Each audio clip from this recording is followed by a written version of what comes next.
tere, hea teekaaslane! On 10. september õhtupoolik ja kell hakkab juba vaikselt 7 saama. Ja me oleme tulnud allikale. Ma ei ole siin üksinda. Kaamera taga on Teele. Ja nagu te näete, olen ma tervenisti pildis. See on midagi täiesti uut. Ja mis on veel võib-olla uus, on see, et ma ei loe teile täna mitte ühtegi lugu ega luuletust, sellepärast et mul ei ole neid lihtsalt kaasas. Ehk siis enne allikale tulekut ma tõstsin välja ka viimase paberi, mille peale ma saaksin neid kirjutada. Nii et elu suunab mind järjest rohkem koostööle ja usaldusse. Võib-olla isegi parem sõna on alistumisse, sellepärast et väga vabalt oleksime me võinud otsustada, et hea küll, tekste ei ole, siis ei tee, siis jääb nii, aga võib-olla elu juhatab, elu suunab mind järjest rohkem sinna poole, kuhu ma liikuma pean.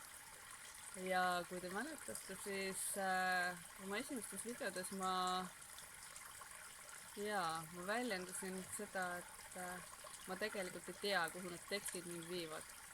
Ja ega ma ka täna veel ei tea, sellepärast et hooandja projekti lõpuni on aega veel 9 päeva, kui ma õieti mäletan. Nii et ole hea, sul on veel võimalus toetada, sul on veel võimalus osaleda, lingi leiad siit alt. Ja me oleme huvitava koha peal. Me oleme allikal,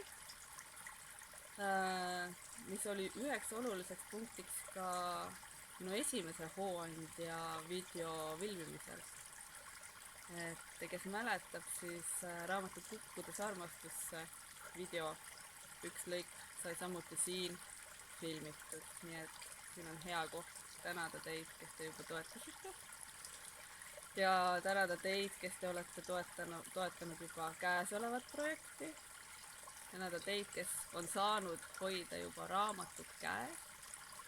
Ja veel kord tänada teid, kes ootavad, et te saaksite hoida minu järgmist raamatut käes. Nii et me rändame koos ja vaatame, kuhu me jõuame.